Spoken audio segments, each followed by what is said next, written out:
जब मेरे दाएं और बाएं जाबर और बाबर दो भाई हैं, फ्रांस और थाईलैंड की लग्जरी लाइफ गुजार के पाकिस्तान की खिदमत करने पाकिस्तान पहुंचे और ऐसी खिदमत कर डाली कि जिसका आप ख्वाबो ख्याल भी नहीं देख सकते। एक तरफ वो पाकिस्तानी है जो कूड़े के पहाड़ को अपने इर्द गिर्द इन्वायरमेंट में गंदगी और गलाजत और आलूदगी फैलाते देख रहे हैं और उसका कुछ कर नहीं सकते, और एक तरफ ये दोनों भाई हैं जिन्होंने उसी आलूदगी को, एग्रीकल्चर वेस्ट को जमा किया और उसको प्रॉपर यूटिलाइज इस तरीके से किया कि ना सिर्फ फ़िज़ा की आलूदगी को ख़त्म किया और फ़िज़ा को साफ़ करने में अपना किरदार अदा किया, और बल्कि अल्लाह ने फिर ऐसी रहमत डाली कि वो ही इनका बिजनेस बन गया और ऐसा बिजनेस के वन मैन आर्मी के तौर पे पाकिस्तान में ये दोनों भाई उभरे। तो बिला तखीर बिला तमहीद आज इनकी कहानी इन्हीं की ज़ुबानी सुनते हैं। एक्सपेरिमेंट का जो अरसा था वो कितना था? वो तकरीबन आप कह लें 1 साल। अच्छा सर, यहाँ पे मेरे जहन में कुछ चीज़ें हैं कि जिन चीज़ों को आपने इकट्ठा किया जब आप वो काम कर रहे थे, लोगों की तरफ से क्या ख्यालात थे, लोगों के क्या जज्बात थे, आपने उन चीज़ों को इकट्ठा करना जिसको कूड़ा समझा जाता है, कैसे वो फीलिंग क्या थी और कौन कौन सी चीज़ें थी जिनको आपने जमा किया? काफ़ी सारी ऐसी चीज़ें जो कि हमारे मुआशरे में बिल्कुल बेकार समझी जाती हैं और जिनका कोई वजूद नहीं समझा जाता। अल्लाह ताला ने हर चीज़ को किसी मकसद के लिए बनाया। ये एग्रीकल्चरल वेस्ट में आपकी जो कुछ चंद चीज़ें आ जाती हैं, जिसमें गंदम का हस्क है, चावल का हस्क है, जो भी आपको एग्रीकल्चर वेस्ट का वेस्ट नजर आया आपने डाल दिया। बिल्कुल ऐसा ही है। और इसके अलावा जो फ्रूट कवर्स हैं वो भी इसमें इस्तेमाल होते हैं, ड्राई फ्रूट कवर्स।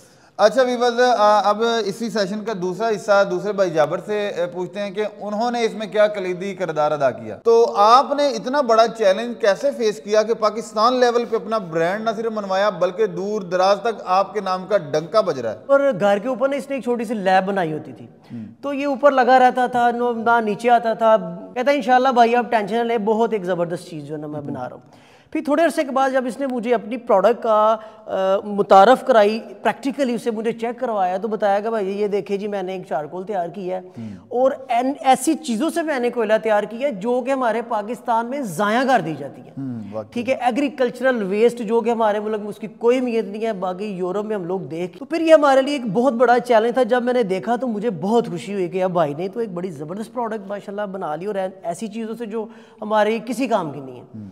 तो फिर हमने इस पर जो ना वो वर्किंग शुरू कर दी। बाबर ने मुख्तलिफ मशीनें, मैंने भी इसे गाइड किया, काफ़ी चीज़ों को मिला के ना हमने कोई ऐसी मशीन बनाई कि उसको एक अच्छी शेप में लेके आए, क्योंकि वैसे तो उसने हाथ से बनाई थी सारी चीज़ें। फिर जब मुख्तलिफ मशीनों को इकट्ठा किया तो हमने उसको मशीन को एक तैयार करके, तो जब हम उसको शेप में ले आए तो उसको फिर जो हमारा एक्सपेरिमेंट कंप्लीट हो गया। तो फिर उसके बाद हमारे लिए जो सबसे बड़ा चैलेंज था ये था कि हम चाह रहे थे कि यार ऐसी ज़बरदस्त प्रोडक्ट है, इस प्रोडक्ट को हम पाकिस्तान में लॉन्च। ईंधन वैसे ही कम हो रहा है, गैस वैसे ही ख़त्म हो रही है, तो कोयला पाकिस्तान के लिए ऐसी चीज़ है जो बहुत सारी इंडस्ट्री में यूज़ हो सकता है। और वैसे भी माहौलियाती दोस्त कोयला था। हमारे बहुत ही मोहसिन दोस्त के जो जिन्होंने हमें कॉल की, उन्होंने हमारी वीडियो देखी और उन्होंने कहा कि यार ये बच्चे बहुत काम कर रहे हैं और ऐसा काम कि जो पाकिस्तान के लिए बड़ा फ़ायदा। आप हमारे पार्टनर भी हैं और एज ए चीफ एग्जीक्यूटिव समझ लें कि हमने उनको जो ना बनाया। कोयला या चारकोल जिसको आप कहते हैं, ये वो कोई ऐसी चीज़ तो नहीं थी कि जिसका मुतबादिल पाकिस्तान में ना हो। पाकिस्तान में ऑलरेडी पहले भी कोयले की तो दो फार्म बल्कि मौजूद है, एक लकड़ी का एक पत्थर का कोयला। इस कोयले में और उन दोनों फार्म्स में फ़र्क क्या है जो मेरे देखने वाले सोचना और देखना चाहते हैं और सुनना चाहते हैं? माशाल्लाह जी, आपने बहुत अच्छा क्वेश्चन किया, क्योंकि ऑलरेडी माशाल्लाह वो भी थाईलैंड में रह चुका था, तो मैं भी यूरोप जैसे मुल्क में मैं रह के आया था। तो वहाँ पे जब हम लोग बारबेक्यूज़ करते थे या मुख्तलिफ जो ना कोयले के हवाले से प्रोडक्ट यूज़ होती, तो बड़ी यूनिक सी साफ सुथरी प्रोडक्ट थी। तो तब हमारे ज़हन में थी कि यार ये क्या चीज़ है, पोल्यूशन जो नहीं फैलाती। दूसरे नंबर पे जितने भी पाकिस्तान के एग्रीकल्चर वेस्टेज हैं जिसको हम लोग आमतौर पे ज़ाया कर देते हैं, कोई भी फसल जब उगती है उसके जो सरकंडे होते हैं हम ज़ाया कर देते हैं, किसी भी जो फ्रूट हेड्स होते हैं उसको हम जला देते हैं। एक तो उसको ज़ाया करते हैं और जला के मजीद पोल्यूशन पैदा करते हैं। और फिर समझ लें कि अभी वैसे भी इतना कंपटीशन है कि ये पूरी दुनिया में ऑलरेडी ये बिजनेस शुरू हो चुका है। सामने एक होशरुबा इंकिशाफ ये हुआ कि 3 घंटे से प्लस वो कोयले जलते रहे और अपने उसी ही रिदम में जलते रहे, जो कि एक बहुत बड़ी खासियत है। अगर आप यहाँ पे देखें तो लकड़ी का कोयला जहाँ आप 10 किलो जलाएंगे, ये कोयला 5 किलो का वो रिजल्ट आपको देगा। सर प्राइस के हवाले से भी बताइएगा कि इसकी प्राइसेस क्या हैं और आपके यहाँ ये जो सामान तैयार होता है, ये कोयला तैयार होता है, ये किन किन प्रोसेस से गुजर के तैयार होता है? सबसे बड़ी चीज़ कि पाकिस्तान की ग्रीनरी जो है ना वो ख़त्म हो रही है। वाकई ठीक है, उसमें इस कोयले की जो सबसे बड़ी खूबी है कि ये कोयला क्यों बनाया, क्योंकि जितनी भी फॉर एग्जांपल आपने अगर 100 टन लकड़ी जलाई है ना, तो आपको 100 टन लकड़ी जलाने के बाद 20 टन कोयला जो ना वो आपको प्रोवाइड होता है। इट्स मीन कि 80% जो ना वो आपकी लकड़ी जाया हो रही है, आपके मुल्क के जंगल कटे जा रहे हैं, जंगलात जाया हो रहे हैं। ठीक है, 20 टन लकड़ी के लिए 100 टन जो ना वो लकड़ को ज़ाया करके फिर कोयला बन रहा है। ठीक है, एज कंपेयर टू आप दूसरे यूरोप कंट्रीज में चले जाएं, कनाडा, अमेरिका या और इंडिया जैसा ममालक भी अपने एग्रीकल्चरल वेस्ट को ज़ाया नहीं होने देता, वो भी ये चीज़। हाँ, पाकिस्तान में ये काम क्यों नहीं हो? बस इसी सोच को लेके जब हम चले तो हमारी सोच के एन मुताबिक हमें जो हमारे बिजनेस पार्टनर मिले, उन्होंने इस चीज़ को महसूस किया कि यार बच्चे एक बड़ा अच्छा कॉन्सेप्ट लेके आए हैं, तो क्यों ना इनको जो है ना इनकी हेल्प की जाए। तो सर यहाँ पे बताइएगा कि आपके पास बल्क में जो परचेज करते हैं वो कौन कौन से लोग हैं, कहाँ कहाँ ये यूज़ किया जाता है, और क्वालिटी बेसिस पे अगर हम बात करें तो एक ही तरह का तैयार करते हैं या कि इसकी मुख्तलिफ क्वालिटीज़ हैं जो आप तैयार कर रहे हैं? जी बिल्कुल, आपने बड़ा अच्छा क्वेश्चन किया। इसमें हम 3 तरह के जो है ना वो चारकोल तैयार कर लें। फर्स्ट ऑफ ऑल इसको हम इंडस्ट्रियल, क्योंकि इस वक्त पाकिस्तान की इंडस्ट्री में कोयला बहुत ज़्यादा यूज़ हो रहा है। ठीक है, उसके बाद सेकेंडली हम इसको डोमेस्टिक लेवल पे जो ना घरों में कमर्शलाइज करना चाह रहे हैं कि घरों में भी जिस तरह से, क्योंकि घरों में जब अंगीठी वगैरह या कोयला जलाना होता है तो उसके लिए एक बड़ा बंदे को 2-2 घंटे 15-20 मिनट घंटा जो ना वो कोयलों को बाहर आके जला के उसके जो कार्बन डाइमोनोक्साइड्स है ना वो इतने खतरनाक होते हैं कि वो आपको अंदर नहीं उसको जला सकते। डेथ वाकई हो जाती है अगर कमरे में वो गैस भर जाए, क्योंकि ये इसका जो रॉ मटेरियल हम इसको पहले से कार्बोनाइज करके इसकी बहुत सारी जो कार्बोनाइजेशन है इसमें इसके बहुत सारे जो ना वो एसिड्स जो वो ज़ाया हो जाती है। फिर इसको जब हम कोयले की शेप में लेके आते हैं तो इसको बस 2-4-5-10 मिनट लगते हैं इसको जलाने, बाहर बेशक रख के जलाएं। उसके बाद आपको नॉर्मल अपने रूम में रख लें और उसको आप एंजॉय करें। सही है। और फिर इसकी क्वालिटी ये कि ये आम कोयले से सस्ता पड़ता है। दूसरे नंबर पे इससे हाथ काले नहीं होते। तीसरे नंबर पे ये आम कोयले से 2 टाइम जो ना वो ज्यादा जलता है। ये इसकी सबसे ज्यादा बचत है। आपके माइंड में क्या ख्याल आया कि आप इन्हीं की पार्टनर बन गए और इनकी टीम का हिस्सा बन गए? साजिद साहब, बेटा माजिद साहब और एक दूसरे मेरे भाई हैं, तो उन्होंने जब हम सब ने इनकी वीडियोस देखी ना तो हम देख के बड़े हैरान हुए कि यार ये दोनों भाई अपने मुल्क पाकिस्तान के लिए कुछ करना चाहते हैं। तो फिर हमारी मुलाकात हुई, हमने इनसे पूछा तो यार ये आप सारा कुछ करना चाह रहे हैं? इन्होंने बताया करना तो चाह रहे हैं मगर जो लोग हमारे साथ मिल रहे हैं या जिनके साथ हम मुलाकात कर रहे हैं ना वो उसमें वो तावन कुछ सही नहीं कर रहे, उनका अपना फ़ायदा ज़्यादा सोच रहे हैं, सारा कुछ कर रहे हैं। तो हमारा इस तरह का माइंड था ही नहीं, हम ये कुछ करना ही नहीं चाह रहे थे।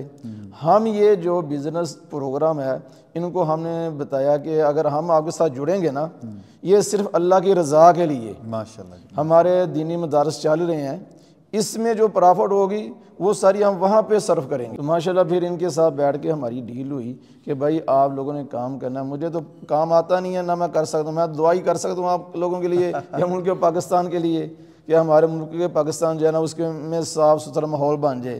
तो अल्हम्दुलिल्लाह वो माहौल जो है ना ये इन्होंने माइंड बना लिया, हम करेंगे, सारा कुछ करेंगे। बस 1 साल हो रहा है, 1 साल से लेके अब तक यही सारा कुछ कर रहे हैं माशाल्लाह। ये बच्चे मेहनत कर रहे हैं, आज मेहनत का फल हमें मिलना शुरू हो गया है अल्हम्दुलिल्लाह। हम काफ़ी जगह गए हैं, देखी हैं, बहुत ज़्यादा हमें इतना इसका रिस्पांस मिल रहा है, मुझे खुशी हो रही है कि ये बच्चों ने मेहनत की।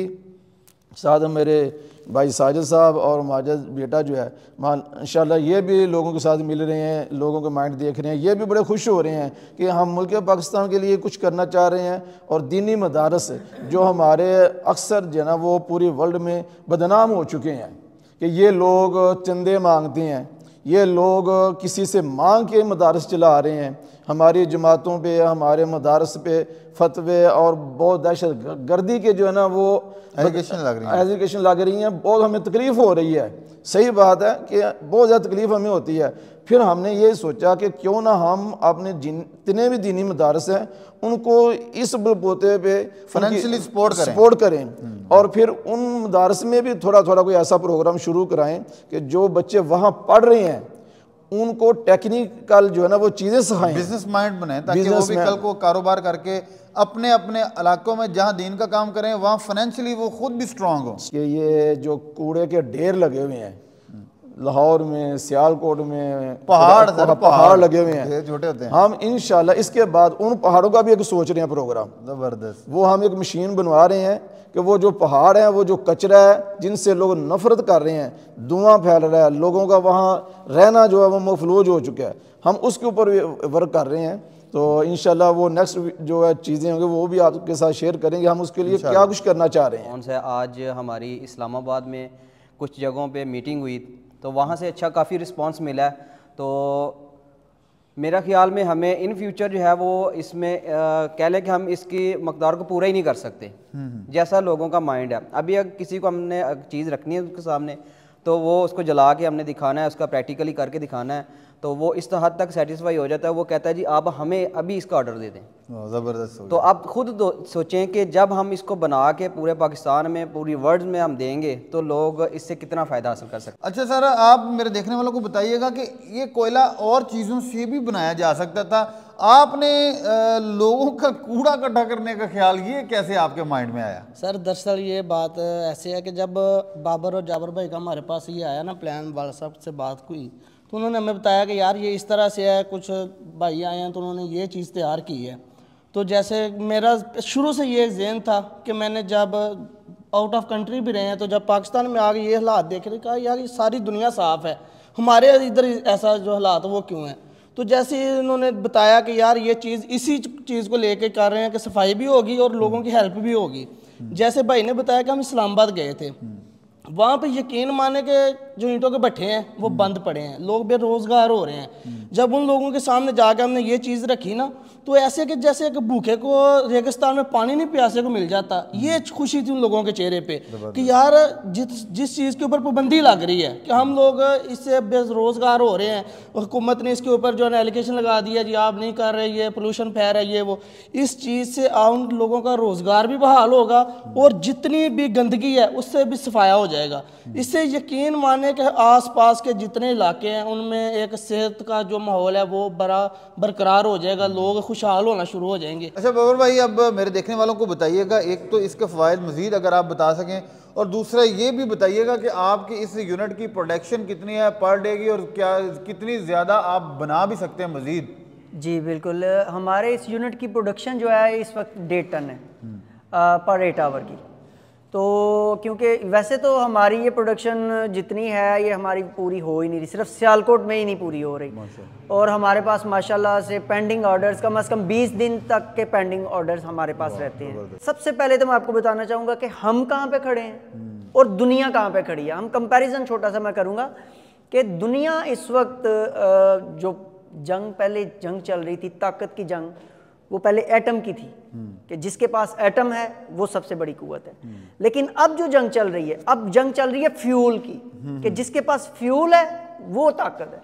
तो हमने तो पाकिस्तान को उस फ्यूल की रेस में खड़ा कर, हमारे पास 3 से 4 कस्टमर ऐसे आए हैं कि जिन्होंने हमें कहा है कि यार हम एक्सपोर्ट करना चाह रहे हैं, जबकि इसकी एक्सपोर्ट बंद है। हमने जब पता किया इसका तो एक्सपोर्ट इसकी बंद थी।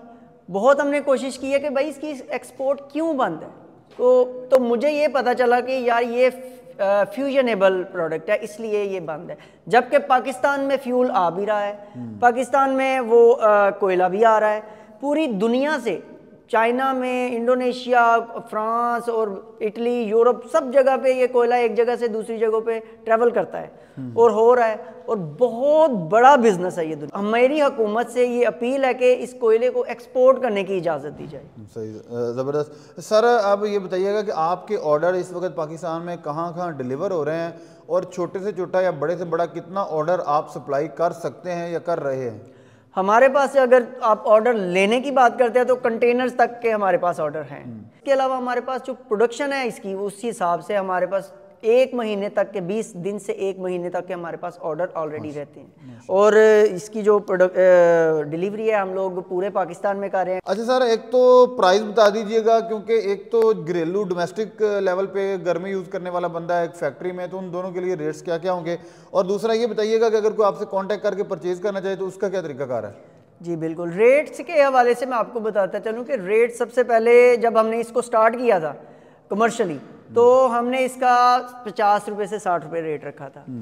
लेकिन जैसे जैसे लोगों को पता चलता गया कि यार ये हमारी प्रोडक्ट का इस तरीके से यूज़ कर रहे हैं, और उन्होंने फिर रेट बढ़ाना शुरू कर दिए। तो आज आलम ये है, वैसे भी आपको पता ही है हालात जिस तरह के चल रहे हैं, अभी हमने इस वक्त हमारी जो रेट है वो 110 रुपये पर केजी के।